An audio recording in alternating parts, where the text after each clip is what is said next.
NDA एकजुट है। संसद भवन के सेंट्रल हॉल में जो तस्वीर सामने आई है उससे खासकर बीजेपी को जोश से भर दिया है।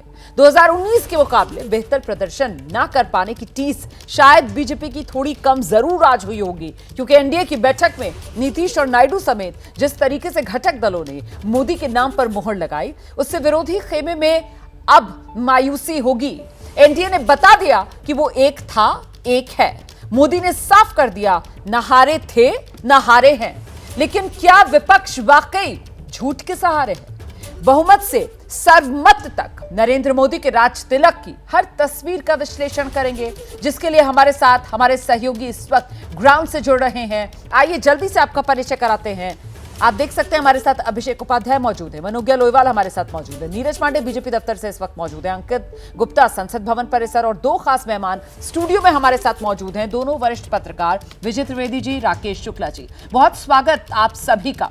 तो हम रुक करेंगे, लेकिन उससे पहले इस वक्त की बड़ी खबर बताते हैं आपको। एनडीए ने सरकार बनाने का दावा पेश कर दिया है। 16 दलों के नेता राष्ट्रपति भवन पहुंचे अब से कुछ देर पहले। जेपी नड्डा ने सरकार बनाने का दावा पेश किया एनडीए की तरफ से। शाम 6 बजे प्रधानमंत्री राष्ट्रपति भवन पहुंचेंगे। 9 जून को पीएम पद की शपथ लेंगे नरेंद्र मोदी। शाम 5 बजे पीएम मोदी का शपथ ग्रहण समारोह होगा। सूत्रों के हवाले से फिलहाल ये तारीख और समय सामने आ रहा है, लेकिन इस बीच आपको बता दें, जो एनडीए के 16 दलों के नेता अब से कुछ देर पहले राष्ट्रपति भवन पहुंचे थे, राष्ट्रपति महोदया को यह सूचना देने के लिए कि एनडीए सरकार बनाने के लिए एकजुट है और एनडीए का सरकार बनाने का दावा है। सबसे पहले आपको लेकर चलते हैं, हमारे साथ हमारे सहयोगी नीरज पांडे इस वक्त मौजूद हैं। नीरज, क्या अपडेट मिल रहा है इसके बारे में? 16 जो दलों के नेता हैं वो राष्ट्रपति भवन जा चुके हैं और दावा पेश कर दिया गया है। बिल्कुल रोमाना, 16 दलों के नेता जेपी नड्डा की अगुवाई में राष्ट्रपति भवन गए थे।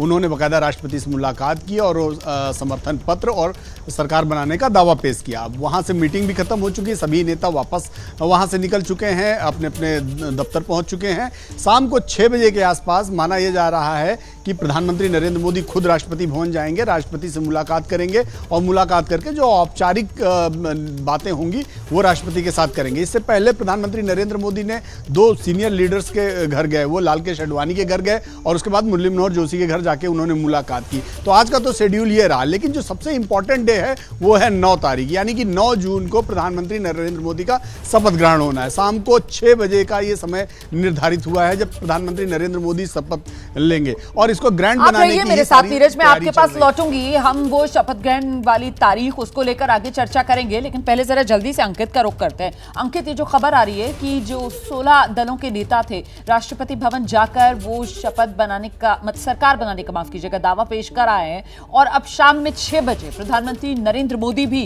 राष्ट्रपति भवन जाएंगे। अंकित गुप्ता,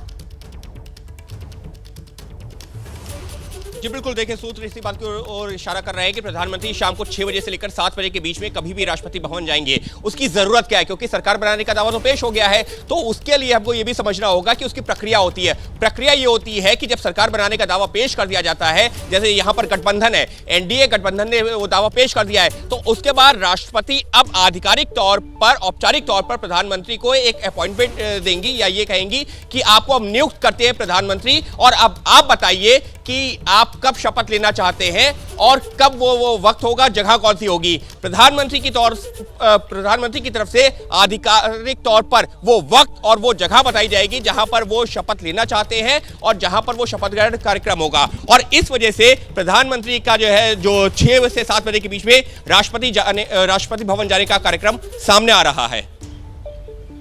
तमाम जानकारी के लिए आपका बहुत शुक्रिया। मैं आगे बढ़ रही हूँ, इस वक्त एक और बड़ी खबर आपको बता देते हैं। प्रधानमंत्री नरेंद्र मोदी ने लालकृष्ण आडवाणी से मुलाकात की है, मुरली मनोहर जोशी से मुलाकात की है। दोनों बीजेपी के वरिष्ठ कद्दावर नेता, उनसे मुलाकात कर आशीर्वाद लिया है प्रधानमंत्री नरेंद्र मोदी ने। पीएम मोदी इन दोनों नेताओं के घर गए और वहां जाकर उनसे मुलाकात की। तस्वीरें भी सामने आ गई हैं, जरा दिखा दीजिए तस्वीर। ये देखिए, लालकृष्ण आडवाणी के घर जब प्रधानमंत्री नरेंद्र मोदी गए उस समय की ये तस्वीर आपके सामने है। लालकृष्ण आडवाणी की बेटी प्रतिभा आडवाणी प्रधानमंत्री नरेंद्र मोदी की अगवानी करके उन्हें भीतर तक लेकर आई और वहीं पर प्रधानमंत्री नरेंद्र मोदी ने मुलाकात की लालकृष्ण आडवाणी से। और दूसरी तस्वीर आप देख रहे हैं, मुरली मनोहर जोशी, प्रधानमंत्री नरेंद्र मोदी उनके भी दिल्ली आवास पर पहुंचे और वहां जाकर उन्होंने मुरली मनोहर जोशी का भी आशीर्वाद लिया। विजय जी, ये तस्वीरें क्या कह रही हैं? देखिए, ये एक तो कहना चाहिए कि गुरु शिष्य की जो परंपरा होती है उसका गुरु दक्षिणा जैसा भी है, सम्मान भी है दोनों। और लालकृष्ण आडवाणी और मुरली मनोहर जोशी से नरेंद्र मोदी का एक बड़ा संबंध है, लंबा समय का। लालकृष्ण आडवाणी को तो वो अपना वो मेंटोर मानते ही हैं कि उनकी वजह से वो भारतीय जनता पार्टी में जो उनको भूमिका मिली लगातार पिछले 30 सालों में वो रही है। और लालकृष्ण आडवाणी की जब 1990 में रथ यात्रा शुरू हुई थी, राम रथ यात्रा, जिससे राम जन्मभूमि आंदोलन शुरू हुआ, तो उसके गुजरात के प्रभारी यानी सोमनाथ में जिस दिन पहली बार 27 सितंबर 1990 को यात्रा शुरू हुई थी, उस दिन संयोजक नरेंद्र मोदी थे। तो नरेंद्र मोदी के झंडे के साथ लालकृष्ण आडवाणी की वो रथ यात्रा शुरू हुई थी। और उसके बाद 1992 में जब डॉक्टर मुरली मनोहर जोशी भारतीय जनता पार्टी के राष्ट्रीय अध्यक्ष थे, तो कन्याकुमारी से कश्मीर तक की एकता यात्रा के राष्ट्रीय संयोजक नरेंद्र मोदी थे। और आपको याद हो 26 जनवरी 1992 को जब लाल चौक पर पहली बार तिरंगा फहराया गया था, तो उस वक्त नरेंद्र मोदी और मुरली मनोहर जोशी वहाँ पर मौजूद थे। तो वो एक लंबा कनेक्ट उन दोनों का वहाँ पर रहा है। मुरली मनोहर जोशी का तो लंबा संबंध रहा ही, लेकिन आडवाणी जी हमेशा ही नरेंद्र मोदी के साथ खड़े दिखाई दिए, सिवाय 2013 की घटना को छोड़ दिया जाए। लेकिन उसके बाद वो हमेशा रहे हैं। और जब भी प्रधानमंत्री का कोई बड़ा मौका रहा है, लालकृष्ण आडवाणी का जन्मदिन भी रहा है, तो नरेंद्र मोदी वहां पर गए हैं, उनका आशीर्वाद लेने गए हैं। ऐसा हिंदुस्तान में भारत रत्न का सम्मान भी उन्होंने, पुरस्कार उनको सम्मानित किया है। हम जरा सीधे दर्शकों को लेकर चलते हैं, हमारे साथ हमारे सहयोगी जो है मनोज्ञा लोईवाल, वो भी इस वक्त मौजूद है। जरा जानते हैं मनोज्ञा से, मनोज्ञा के पास क्या डिटेल्स आ रही हैं? 9 जून शाम 5 बजे यही तारीख और समय मुकर्रर तय पाया गया है मनोज्ञा शपथ ग्रहण के लिए। जी, 9 की शाम का है ये समय और 9 की शाम को आधारिक तौर पर, और आप मान सकते हैं कि 9 को तो पहले शुरुआत होगी यहाँ पर प्रधानमंत्री के शपथ ग्रहण से, और उसके बाद राज्यों में सिलसिलेवार तरीके से शपथ ग्रहण का समारोह शुरू हो जाएगा, जिसमें उड़ीसा, आंध्र प्रदेश भी शामिल है। ये बात सही है कि उड़ीसा में जिस तरह से बीजेपी ने बड़ी जीत हासिल की है उसका सेलिब्रेशन भी होगा, लेकिन वो प्रधानमंत्री खुद वहाँ पर मौजूद रहेंगे। तो पहले प्रधानमंत्री का यहाँ पर शपथ ग्रहण समारोह होगा राष्ट्रपति भवन में, और उसके बाद दूसरी तैयारियाँ। राष्ट्रपति भवन के बारे में मैं 2 बातें जरूर बताना चाहूंगी कि इस बार वीवीआईपीज में मजदूरों को भी शामिल किया गया है, खासतौर से वो जिन्होंने इंफ्रास्ट्रक्चर में बहुत बड़ी भूमिका निभाई है, उन्हें भी शामिल किया जाएगा इस बार के शपथ ग्रहण समारोह में। ये बहुत ही यूनिक एक तरीका होगा ये बताने का कि जिस तरह से मजदूरों ने या फिर जमीनी स्तर पर जिन लोगों ने, जिन श्रमिकों ने काम किया है, जिन्होंने श्रमदान किया है और श्रमिकों ने काम किया है, उन्हें यहाँ पर इस बार इंक्लूड किया जाएगा इस पूरे प्रकरण में और इस पूरे सेलिब्रेशन में।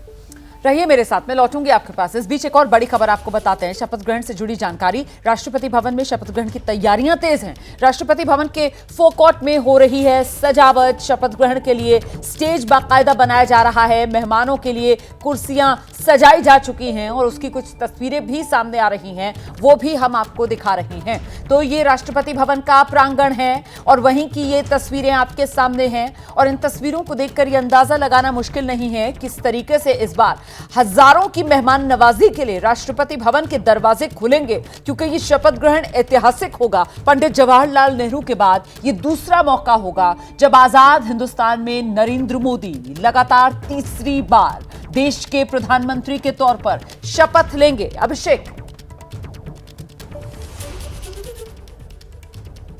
रोमाना, और ये जो तस्वीरें आप देख रही हैं ये कुछ नहीं बल्कि ये सिर्फ एक्सक्लूसिव तस्वीरें हैं। एबीपी न्यूज ही वहां पर मौजूद था और ये तस्वीरें एबीपी न्यूज के जरिए ही देश की जनता ने देखी हैं। और वहां पर जो तैयारियां हमने देखी हैं वो भव्य तैयारी है, और ये आप ठीक कर रही हैं कि पहले की तुलना में ये बहुत कुछ ज़्यादा विस्तृत होगा और मेहमानों की संख्या भी ज़्यादा होगी, ऐसा उसे देख करके लग रहा है। जो मंच है उसको बहुत ही खूबसूरती से तैयार किया जा रहा है। मंच पे जो डिग्निटरीज होंगे वो वहाँ पर बैठेंगे, और आप ये भी ध्यान देने वाली बात है कि विदेशों से भी मेहमान आएंगे, उनके लिए भी वहाँ पर विशेष इंतजाम किए गए हैं। राष्ट्रपति भवन को बहुत ही खूबसूरती से सजाया जा रहा है। शाम के समय में ये पूरा परिसर जो फोरकोर्ट है ये रोशनी से नहला उठेगा, और इसके साथ में वहाँ पर सुरक्षा के भी बहुत ही ज़्यादा पुख्ता इंतजाम किए जा रहे हैं। तो फिलहाल ये तैयारियां बहुत ही तेजी से आगे बढ़ाई जा रही ताकि इनको समय से पूरा किया जा सके।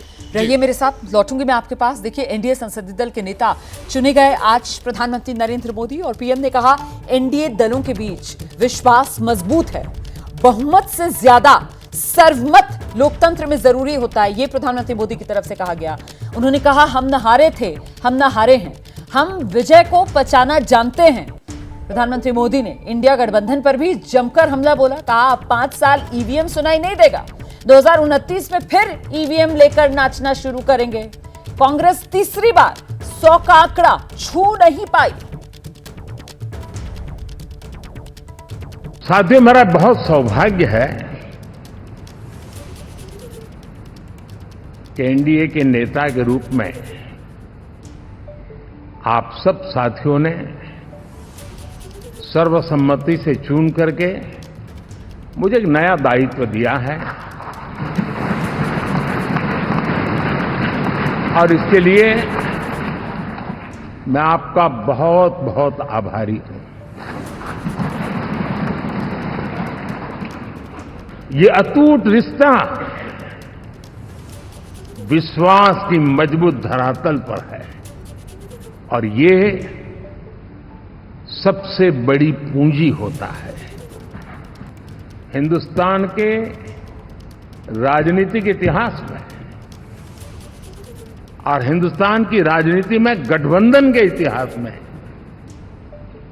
प्री पोल अलायंस इतना सफल कभी भी नहीं हुआ है जितना कि एनडीए हुआ। मैं आपको एक बार फिर से अपने सहयोगियों के पास लेकर चलूंगी जो इस वक्त ग्राउंड पर मौजूद हैं, लेकिन पहले एक रिएक्शन लेते हैं। वरिष्ठ पत्रकार राकेश शुक्ला जी भी स्टूडियो में हमारे साथ मौजूद हैं। सर, ये प्रधानमंत्री नरेंद्र मोदी के राज तिलक की घड़ी जो सामने आ रही है, प्रधानमंत्री नरेंद्र मोदी ने आज साफ कर दिया कि लोकतंत्र है, उसको चलाने के लिए बहुमत तो जाहिर सी बात है जरूरी है, लेकिन उससे भी ज्यादा महत्वपूर्ण सर्वमत, और वही इस एनडीए सरकार का मंत्र रहने वाला है। उनके इस संबोधन, ये शब्द कहने के पीछे शक्ति है चंद्रबाबू नायडू और आपके नीतीश कुमार की। नीतीश कुमार ने साफ कर दिया है कि कोई शर्त नहीं है। नरेंद्र मोदी जी 5 साल, यानी जब तक उनका समर्थन रहेगा या जब तक सरकार रहेगी, जो भी निर्णय लेंगे जेडीयू उसमें मुस्तैदी के साथ पीछे खड़ा रहेगा। चंद्रबाबू नायडू की तरफ से भी समर्थन की कोई शर्त नहीं लगाई गई है। एक तो बात हो गई समर्थन को लेके, और उसी ताकत के चलते ही नरेंद्र मोदी जी ने कहा कि सर्वमत जरूरी है। पूरा एनडीए एक चंक बना हुआ है जो बिना शर्त में भारतीय जनता पार्टी के साथ जुड़ा हुआ है। दूसरा, मोदी जी के संबोधन में जो सबसे बड़ी बात कही गई, वो निराशा और हताशा से घिरे हुए कार्यकर्ताओं का मनोबल बढ़ाने का काम किया गया। उन्होंने कहा ये हार नहीं है, महाविजय है। और सच्चाई भी है कि नरेंद्र मोदी जी तीसरी बार अपने दम पे 240 सीट जिता के लाए हैं। 240 सांसदों को जिताना बड़ा महत्वपूर्ण होता है, खासकर उस परिस्थिति में जब देश का चुनाव मोदी बनाम अन्य हो, उन परिस्थितियों में जिताना। दूसरा, इनके सहयोगी दल यानी कि चुनाव पूर्व का गठबंधन में वही दल हैं जो पुराने साथी हैं। 2 तो बहुत पुराने हैं, जेडीयू और टीडीपी, और बाकी जो नए साथी 2014 के बाद से जुड़े हुए हैं, आज भी उनके साथ बिना किसी शर्त के शामिल हैं और आगे भी रहे आएंगे। तो ये ताकत नरेंद्र मोदी को आज मिली है कि वो 5 साल तक, जिसको कह सकते हैं निष्कंटक तरीके से शासन करेंगे। बिल्कुल, ये बहुत महत्वपूर्ण बात है। यहाँ पर बस ब्रेक ले रहे हैं एक छोटा सा, उसके बाद आएंगे, चर्चा को आगे बढ़ाएंगे कि दरअसल ये जो एनडीए है ना, वो आज डीकोड हो गई प्रधानमंत्री नरेंद्र मोदी के संबोधन से। एनडीए डीकोड इस रूप में कि नीतीश नायडू का एनडीए को है फुल सपोर्ट। राजनाथ सिंह ने आज प्रधानमंत्री नरेंद्र मोदी के नाम का प्रस्ताव रखा है एनडीए की बैठक में, और फिर अमित शाह, नितिन गडकरी ने इस प्रस्ताव का अनुमोदन किया। गठबंधन बाध्यता नहीं प्रतिबद्धता है, ये कहना था राजनाथ सिंह का। भारतीय जनता पार्टी के संसदीय दल के नेता एवं एनडीए के संसदीय दल के नेता व लोकसभा के नेता के रूप में माननीय नरेंद्र मोदी जी के नाम का प्रस्ताव करता हूं। साथियों, 1962 के बाद पहली बार कोई राजनेता लगातार तीसरी बार भारत का प्रधानमंत्री बनने वाला है। सिर्फ हम सब बैठे हुए चंद लोगों के मन की इच्छा नहीं, यहां बैठे हुए एनडीए के घटक दलों की एक सर्वसम्मत इच्छा भी नहीं है। ये प्रस्ताव 140 करोड़ की देश की जनता के मन का प्रतिघोष, एक आवाज सामान्य रूप से उभर कर आई है कि इस देश का नेतृत्व अगले 5 साल के लिए श्री नरेंद्र मोदी करें। रक्षा मंत्री आदरणीय राजनाथ सिंह जी ने भारतीय जनता पार्टी संसदीय दल के नेता, एनडीए के नेता और लोकसभा के नेता के रूप में आदरणीय नरेंद्र मोदी जी इनका नाम प्रस्तावित किया है। मैं उसका अनुमोदन करता हूं। अभी 10 साल में जो काम हुआ वो तो एक प्रकार से शुरुआत थी, पर इसके बाद आने वाले 5 साल में हम विश्व की एक महान ताकत बनेंगे, ऐसा हम सबको दृढ़ विश्वास है। टीडीपी के सांसद हैं, नाम है राम मोहन नायडू। वो ये कह रहे हैं कि स्पीकर पोस्ट को लेकर कहीं कोई चर्चा नहीं हुई है। राम मोहन नायडू ने कहा है कुछ मंत्रालय जो आंध्रा के विकास के लिए जरूरी हैं, उन पर जरूर चर्चा हुई, लेकिन स्पीकर पोस्ट के लिए कोई चर्चा नहीं हुई है। ये कहना है राम मोहन नायडू का। हम सुनाते हैं आपको, जरा क्या कह रहे हैं। कंफ्यूजन तो कभी भी नहीं था। हमारे प्रीपोल अलायंस हुआ था पहले ही। हम ऐसे नहीं है कि चुनाव के बाद नंबर देख के हमारा अलायंस हुआ, ऐसी बात नहीं थी। अलायंस इलेक्शन से पहले हुई थी और उसी टाइम हमने निर्णय लिया था कि देश को नरेंद्र मोदी जी की ज़रूरत है। इस समय कुछ आप लोगों की चर्चा चल रही है बीजेपी के साथ में, स्पीकर पोस्ट, इतने मिनिस्टर्स, इतने पोर्टफोलियो। ये सिर्फ स्पेकुलेशन है। हो सकता है कि देखिए, पहले भी जब बालियोगी जी थे हमने स्पीकर लिया था, उस टाइम तेलुगु देशम को दिया था, और जब भी हम एनडीए में शामिल हुए हैं तो मंत्री पद हमने लिया है। तो उसी के कारण थोड़ा सा स्पेकुलेशन बढ़ रहा है कि अच्छा ये मांगा होगा, ये मांगा होगा।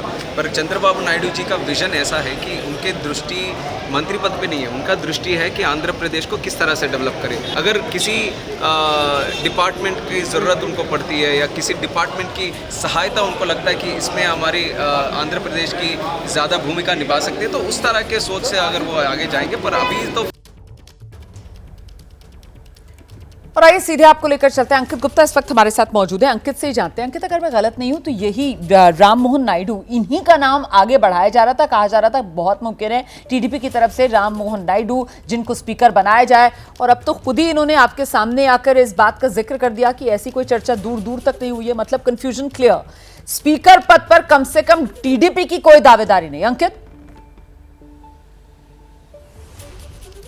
बिल्कुल, देखिए राम मोहन नायडू एक महत्वपूर्ण रोल अदा करते हैं टीडीपी का, जो संसद में और संसद में जो प्रतिनिधित्व होता है सांसदों का, उसमें एक महत्वपूर्ण चेहरा है टीडीपी का। और इनके साथ में अच्छी चीज ये, जिस तरह से अभी हम लोग बात भी कर रहे थे कि वो हिंदी भी उतनी अच्छी बोलते हैं जितनी अच्छी तेलुगु, और इस वजह से जो राम मोहन नायडू का नाम आगे जो है जरूर जो एक चर्चा में जरूर आया था। लेकिन जब उन्होंने साफ कर दिया है कि देखिए स्पीकर पद को लेकर के हमारी कोई चर्चा ही नहीं है, हाँ कुछ मंत्रालय जो कि आंध्र के विकास में हमारी मदद कर सकते हैं उनको लेकर के चर्चा जरूर हो सकती है। और रोमाना, इस सबके बीच में एक बात और दोहराना चाहूंगा, बीजेपी के सूत्रों के हवाले से भी हमको जो है कल शाम को खबर मिली थी कि टीडीपी हो या जेडीयू हो, किसी भी सहयोगी दल की तरफ से स्पीकर पद को लेकर के कहीं कोई मांग नहीं सामने आई है। यह सूत्रों के हवाले से खबर आई थी बीजेपी नेताओं से जब हमने चर्चा की थी। तो निश्चित तौर पर अब यह संशय दूर होता जा रहा है कि क्या स्पीकर किसी गठबंधन के पास जाएगा पद या फिर नहीं, क्योंकि हमारी जानकारी यही है कि स्पीकर पद बीजेपी के पास रहेगा, ये जो एनडीए की सबसे बड़ी पार्टी है। जी,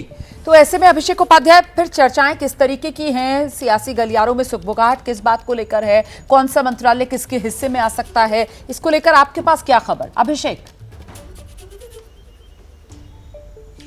देखिए, एक बात एकदम क्लियर कर दूं कि ये जितनी भी बातें हैं, स्पीकर की बातें हैं, या ये भी बीच में चर्चा शुरू हो गई कि होम मिनिस्ट्री दी जा सकती है, ये सब सिर्फ स्पेकुलेशंस है, क्योंकि कभी किसी ने नहीं कहा, टीडीपी से किसी ने नहीं कहा, बीजेपी से किसी ने नहीं कहा, ये सारी स्पेकुलेशंस है। एक बात सिर्फ क्लियर है, जो अभी अंकित से बातचीत में राम मोहन नायडू कह रहे थे वो सच्चाई है। वो स्टेट स्पेसिफिक चाहते हैं, वो मंत्रालय चाहते हैं जिनसे उनके स्टेट के जो इंफ्रास्ट्रक्चरल इंडस्ट्रियल प्रोजेक्ट हैं, जैसे मैं एग्जाम्पल लूँ, उनको अमरावती को वर्ल्ड क्लास सिटी का का उनका एक प्रोजेक्ट है, उनका बेंगलुरु चेन्नई इंडस्ट्रियल कॉरिडोर का प्रोजेक्ट है, विशाखापत्तनम के पास उनका एक इंटरनेशनल ग्रीनफील्ड एयरपोर्ट का प्रोजेक्ट है, पुनावलरम करके उनका एक इरिगेशन का प्रोजेक्ट है। ये सारे प्रोजेक्ट हैं वो उनको पूरे करने, टाइम फ्रेम में पूरे करने हैं। तो जो भी इंफ्रास्ट्रक्चर से जुड़े हुए मंत्रालय हैं, आईटी और टेलीकॉम खासतौर पर, चूंकि वो चंद्रबाबू नायडू का विजन रहा है, ये इसको लेकर के वो ज्यादा इंटरेस्टेड हैं कि ये उनको मिले, ना कि स्पीकर या फिर कोई और ऐसा पद जिसे कि शुरू के 4 मंत्रालयों में से एक माना जाता है। तो ऐसी कोई बात नहीं है, उनका सारा ओरिएंटेशन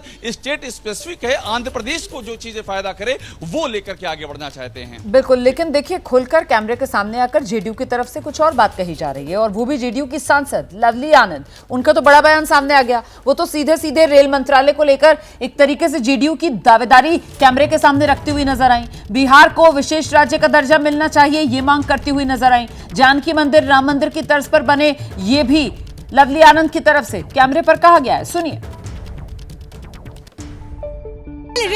हाँ, रीगा चीनी मिल का भी मांग करेंगे। चलो रेलवे का मांग कर रहे हैं, हमारा पहले भी मुद्दा था रेलवे। निश्चित रूप से हम लोग मांग करेंगे कि रेलवे हो, पुनौरा धाम में भव्य मंदिर हो। 1 मिनट, विशेष राज्य का दर्जा भी मिलना चाहिए।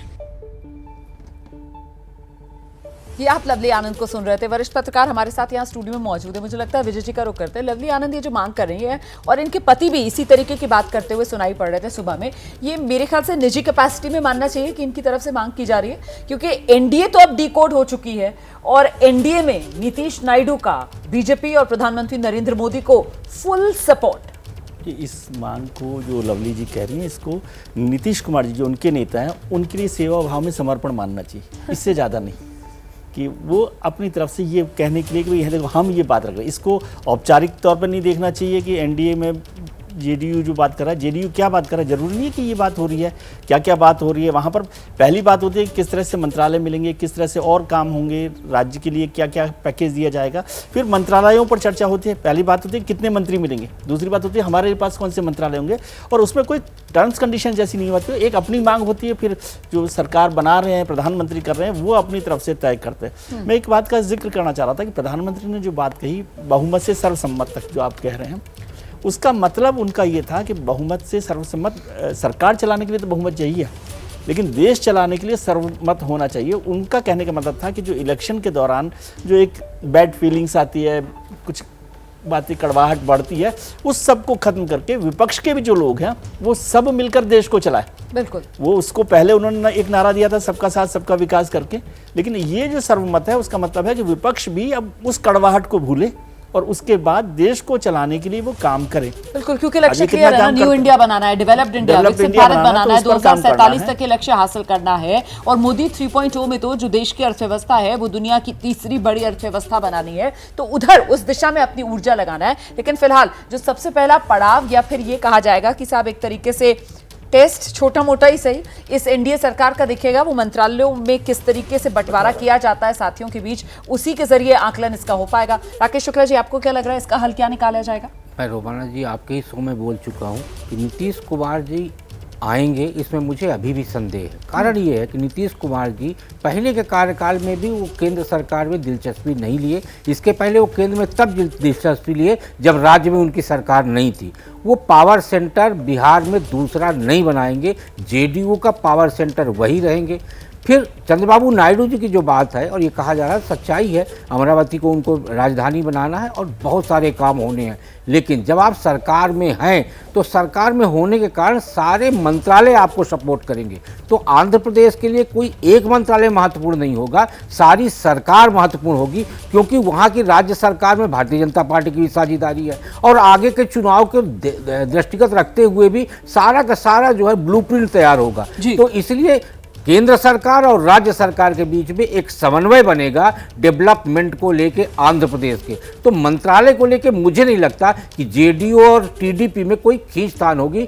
बहुत आसानी से तीनों नेता मिलकर बैठेंगे मोदी जी, और उसके बाद बड़ी सहजता के साथ मंत्रिमंडल को लेके सुलह हो जाएगी। बिल्कुल। और ये जो एक कहा जा रहा था, कयास लग रहे थे कि साहब सीसीएस या और साथ ही साथ स्पीकर, दोनों मामलों में कहा जा रहा था कि इससे कम पर जो सहयोगी है वो राजी नहीं होंगे। अब ऐसा लग रहा है कि उसकी नौबत नहीं आएगी, चाहे सीसीएस के चारों मंत्रालय हो या फिर स्पीकर पद हो, सब बीजेपी के पास ही रहने वाला है। और इस बीच एक और बड़ी खबर आपको बता दें, संसद भवन के सेंट्रल हॉल में बोले प्रधानमंत्री नरेंद्र मोदी ने तो यहां पर अपनी बात रखी ही, लेकिन उससे पहले जब उनके नाम वाला प्रस्ताव और उसको अनुमोदित किया जा रहा था, तब सहयोगी दलों के नेताओं की तरफ से भी अपनी बात रखी जा रही थी। और ऐसे में नीतीश कुमार की तरफ से कहा गया, हम सब दिन साथ रहेंगे, हम हर फैसले में मोदी जी के साथ हैं, इधर उधर जो जीते हैं वो हारेंगे। सुनिए जरा।